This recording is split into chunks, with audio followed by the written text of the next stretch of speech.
Hello. Nobody's here logged on to class today. With permission, that's fine, and I wanted to go ahead and put up a brief video of today's topics so you can see them. Today's the 15th. I think it's our day, 4, 9, 10, 11, 12, day 12.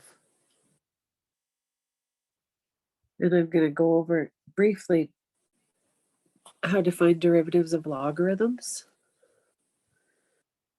Also, how to calculate the arc length, the length of a curve on a graph, and review finding the equation of the tangent line.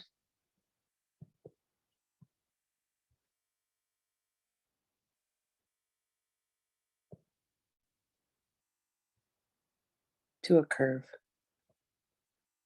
which was a Calc 1 topic.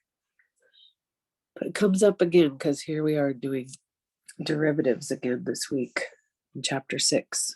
So this is derivatives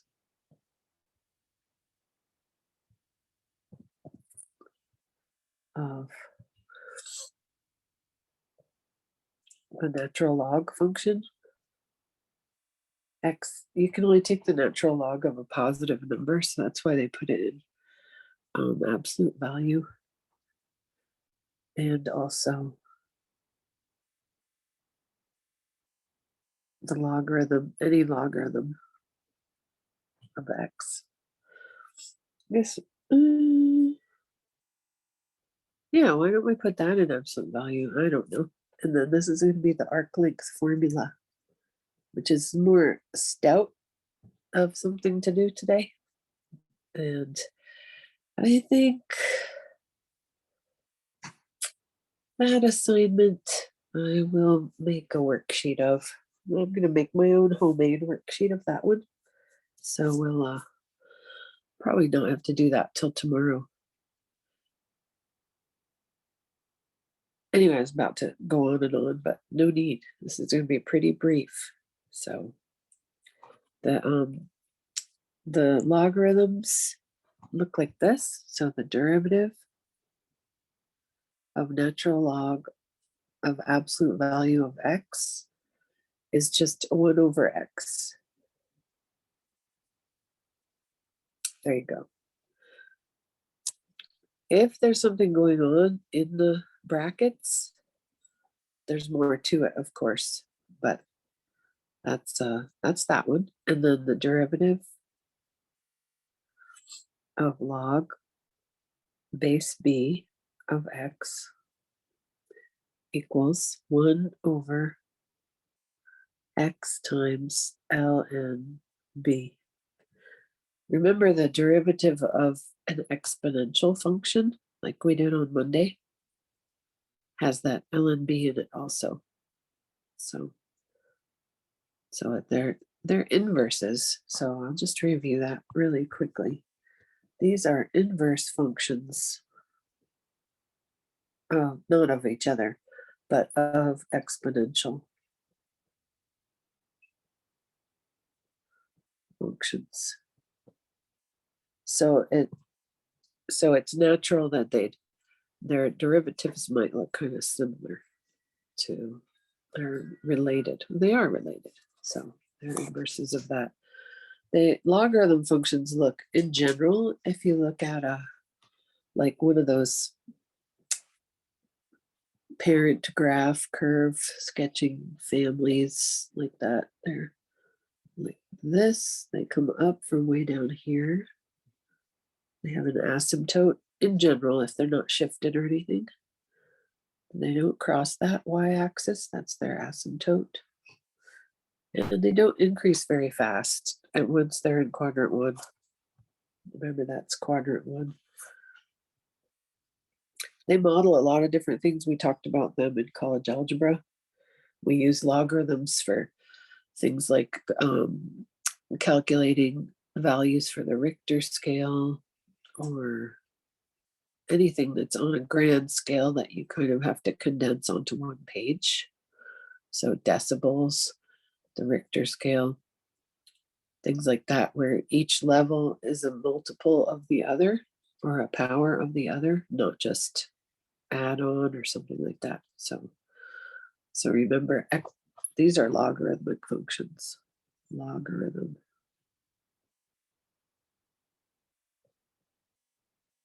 Graph. So that's about what they'd look like in general.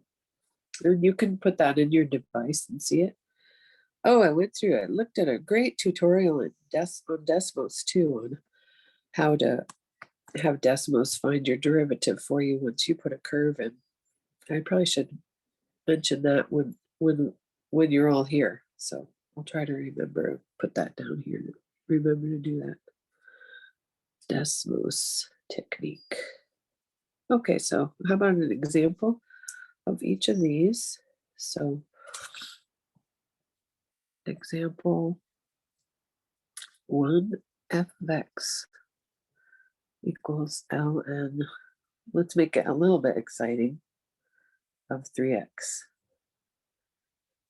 So the derivative,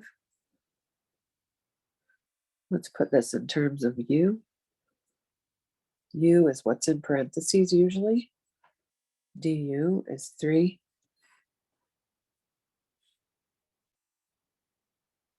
So let's just write this way first. F of u equals ln u. The derivative is going to be 1 over u du, right? So du would be times 3. But we don't want a times 3 there. There's no 3 in front here. So we're going to take that du, take the reciprocal of it, and put it, I put it in front, but let me just throw it down there. And then replace u with its actual value, which was 1 over 3x times that 1/3. So it's 1 over 9x.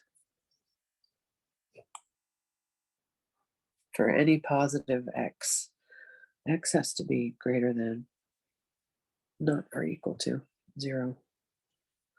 Otherwise, you'd need to take the absolute value of it. So x has to be positive. Oh, this is on, well, I'm using the reference page 5 because that just has all the formulas. And when we blast through some of the last things that we have to do, blast through the hyperbolic functions and the inverse functions, and just look at what their derivatives look like, then those are all on that page too. So it's in the back of the book. I think it's in the back of the ebook also, after the answers. So there's a logarithm, the ln1. I'm going to do one more ln1 because that's what you see the most of, I think, because they're so straightforward. Let's say g of x is the natural log of x to the 5th.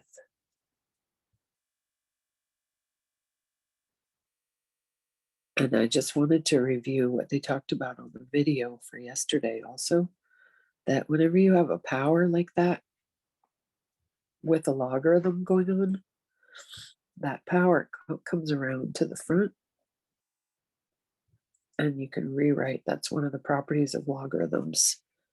And that's in your reference section also, properties of logarithms. Also in page chapter 6, there are some review things from pre-calc. And we did that in college algebra briefly, if you took it recently from me. And so now if we want to find the derivative, look how easy that would be.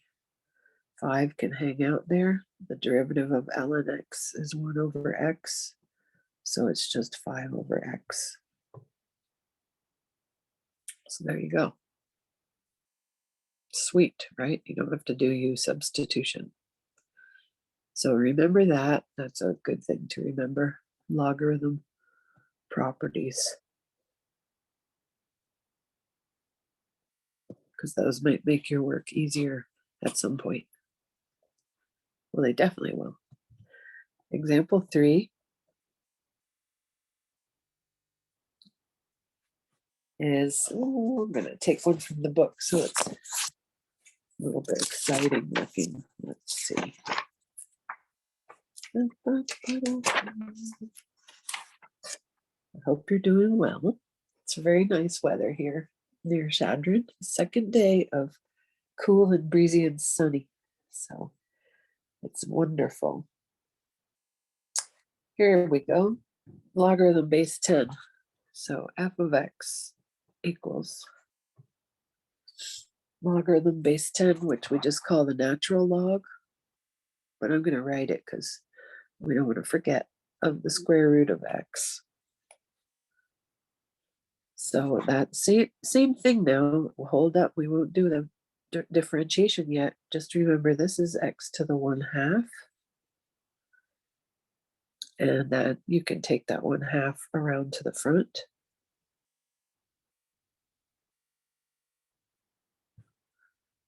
And then that'll make our answer just, a little bit easier. Which number was that one? That's number 8 in section 6.4. That's number 8.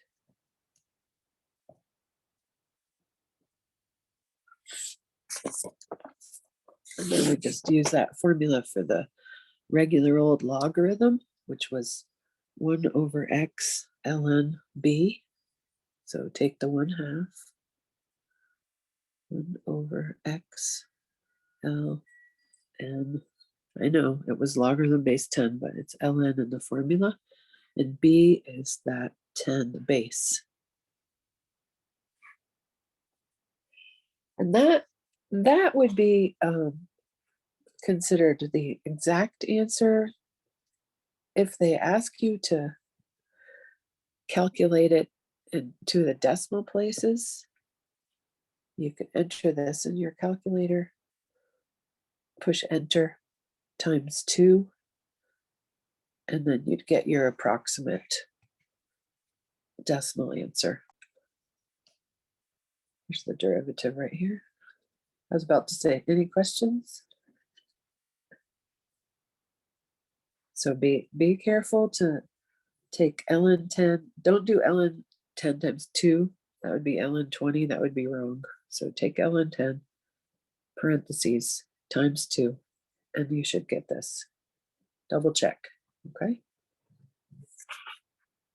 Okay, so we don't see the regular logarithm derivatives that often, but natural log we do. And I'm just going to look and see. I should assign one more.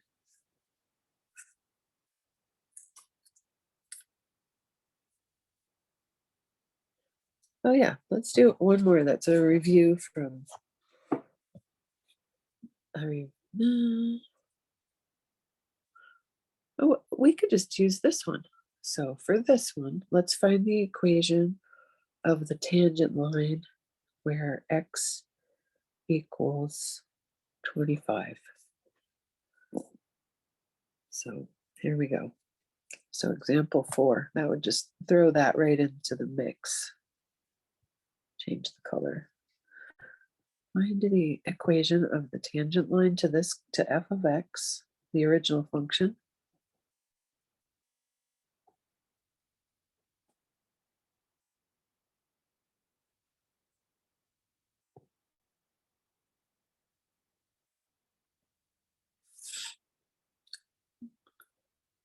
Log base 10 of x,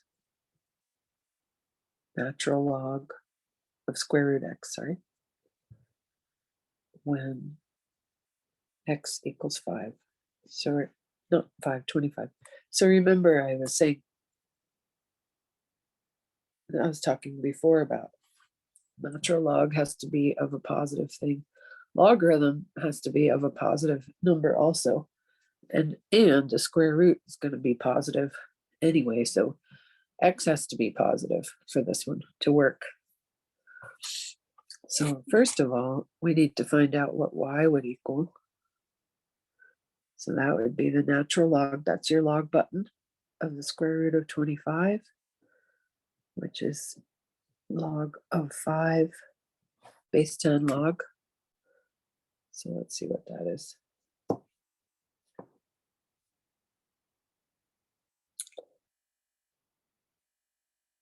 Around 6.99. 6.99. So that's why, because remember we need our point slope formula.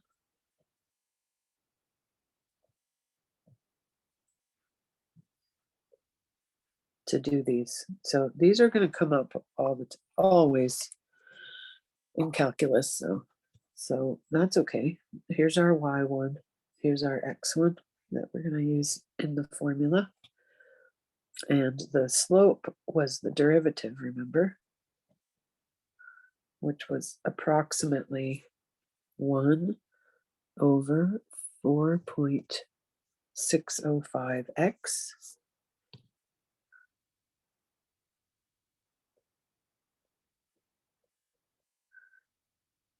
Substitute our x value.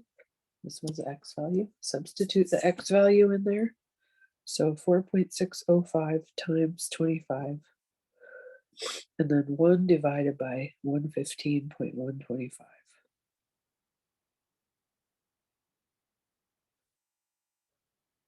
I'm going to do it one more way, make sure I got it. And you can too. 1 divided by 4.605 times 25 in parentheses. 0.0087, I'd say. 0.0087. Now remember, I was saying before, your logarithm function, I'm going to just draw right on top of this, comes up from way down low and then increases very slowly the further you go out to the right. It's increasing always, but slowly as x gets bigger. So it's not very steep. It's almost flat. Okay, so that's our slope. Almost 0. See that? So now we can go ahead and substitute everything into that. Equation, 6.99. I'd probably round that to 7 if I was not trying to answer something perfectly exact, you know. Just show it on paper. And then x minus 25. But I'm going to leave it like this here for the example. And then we could just clean it up. So I'll pause it while you think about that.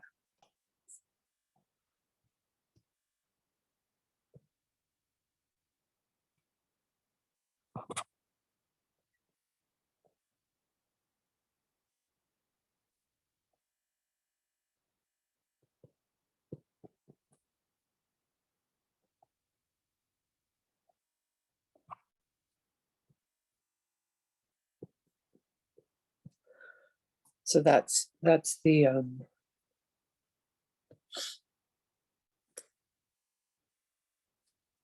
answer. And we always should check that with a graph because we can, you know.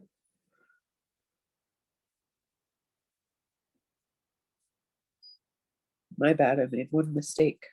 It happens at x equals 25, remember? So it wouldn't have been at x equals 5. So let's just check that on Desmos.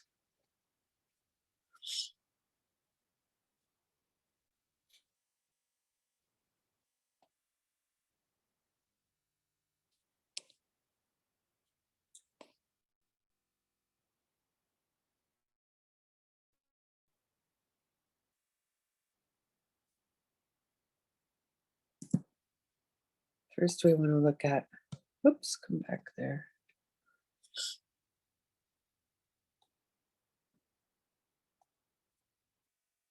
Y equals logarithm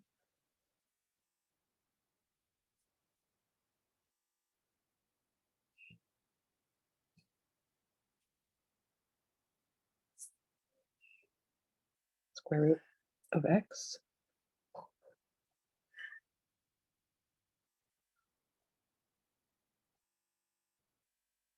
And then the second equation, we're gonna have to zoom over, but then we will. 0.0087 x plus 6.773. You want to see? Oh, forgot equal sign. That would help.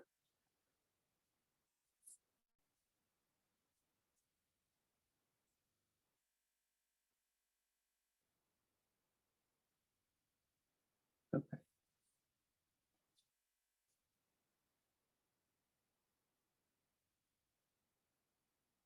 See how that didn't, that's not going to work, of course.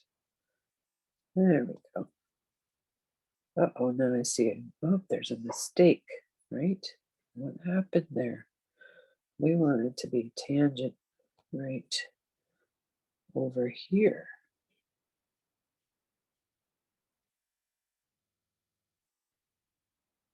So y equals 0.699. That was correct. Y minus y1. We want to know the slope of this curve right there. Oh, while I'm in here, let's go ahead and do that. I think it was in functions. Let's see. Function notation.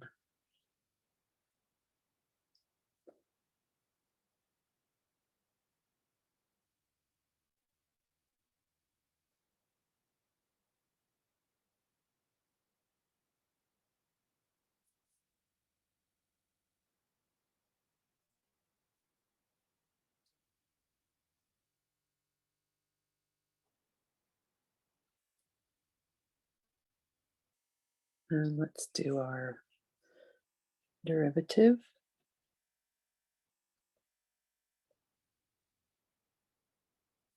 Oh yeah, there it is. Hold on, do F. Function, calculus, X. Oops.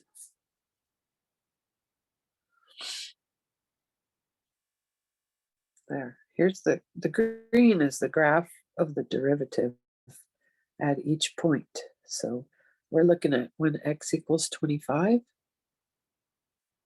Remember, so the derivative is about 0.00. Whoop, there it went. 0.009.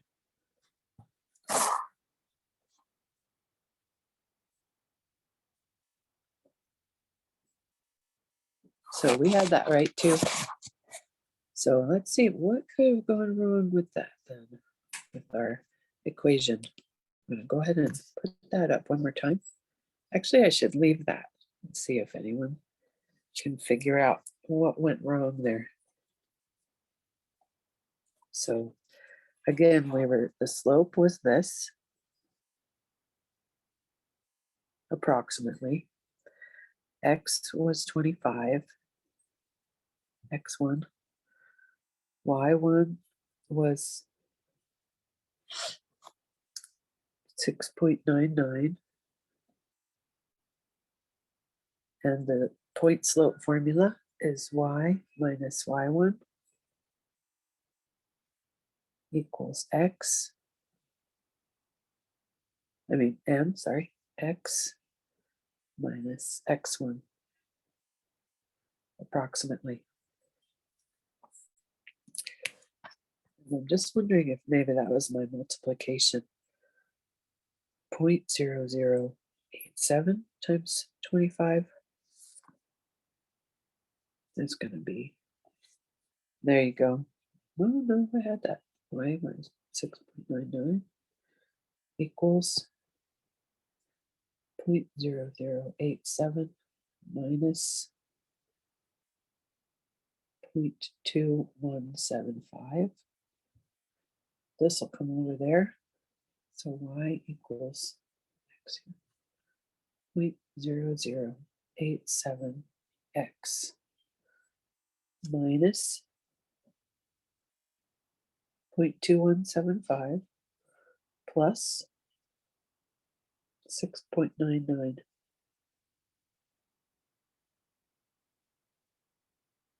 So it's going to come out to be 6.7725. Still, so that's correct. So something went wrong with my graphing. If you could catch the mistake, let me know. You can have extra credit for sure. So that is all fine.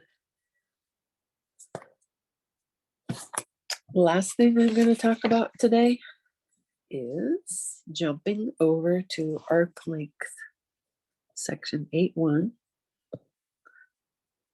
arc length formula.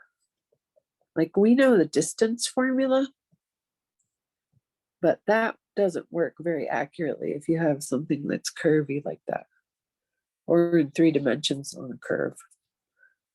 So the arc length formula is this, and I think I'll just do one today, and then maybe do another when I have everybody in class, if ever. dy dx quantity squared dx. So there you go.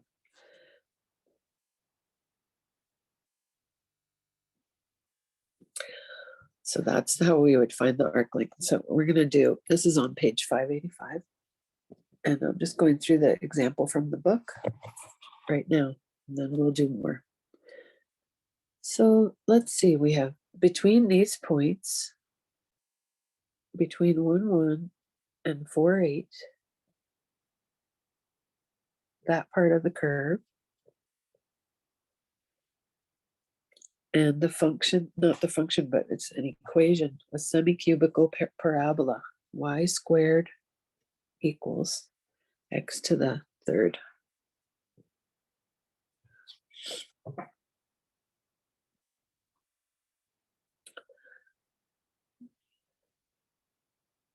So I would probably look at that before I start trying to figure out the arc length, because I do still always want you to estimate what your curve's gonna look like and where's it at. Because like this, I can't find dy dx the regular way explicitly unless y is alone. I could take the square root of both sides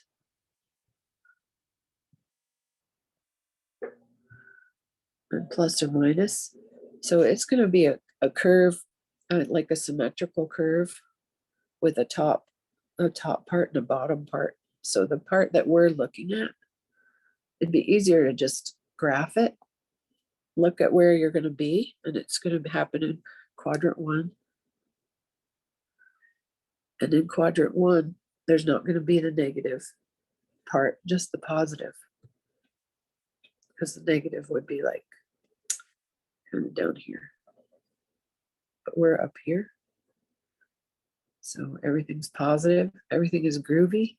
So y is x to the 3/2 power. That'd be easier to find dy dx.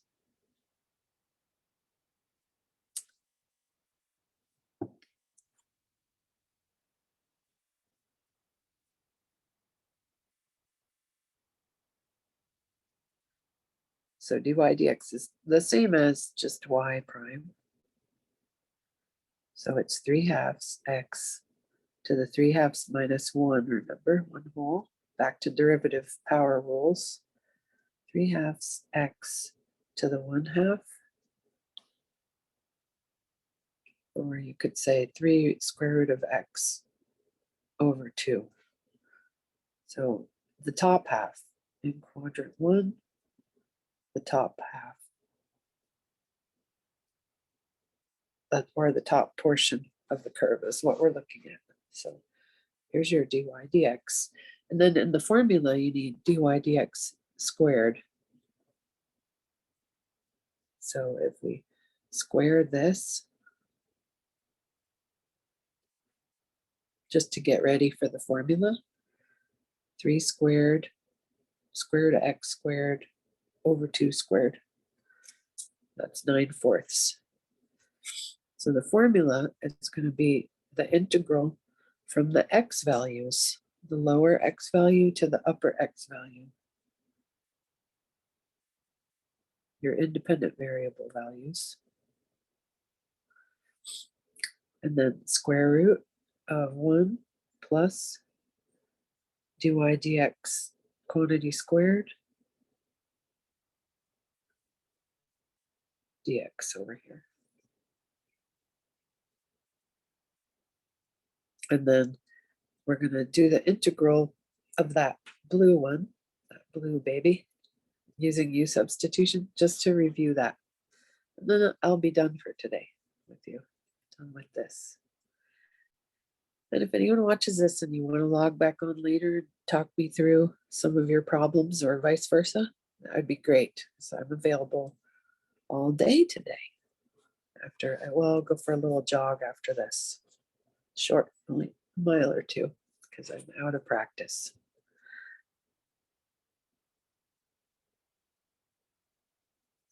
So remember the general rule of thumb is, if you're going to do U-substitution, you take whatever quantity is inside the brackets and see if that'll work. So if U is, there are also differentiation integral formulas galore in the back of the book. And we'll touch on those before the final. So if U equals that quantity inside the square root sign, then du is the derivative of that. And then the reciprocal of that is 4/9. So we're going to put 4/9 here. The limits of integration are going to change because I just changed to u du. Okay. When x was 1, 1 plus 9/4 is 4 plus 9, 13/4.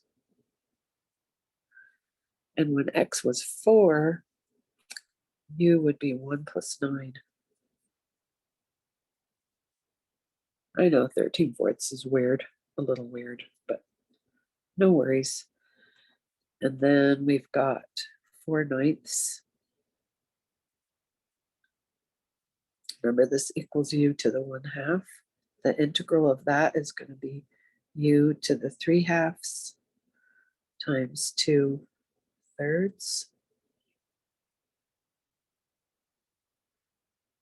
from 13/4 to 10. And yeah, I know it looks a little bit awkward, doesn't it? But I'm going to keep it on this page.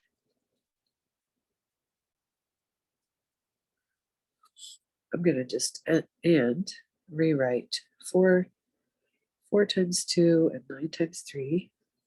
So that's 8/27. So they're handled. And u to the 3/2 is the square root of u to the 3rd from 13/4 to 10.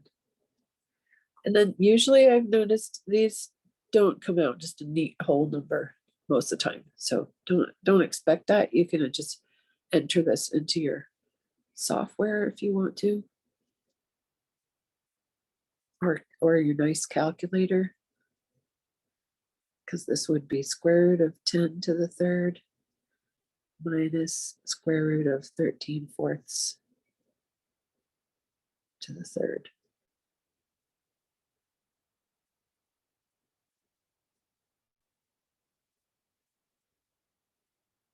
There you go.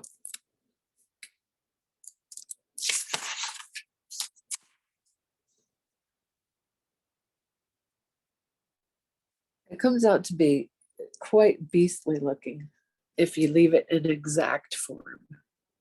If you change it to decimal form, you'll have about 7.633 units long.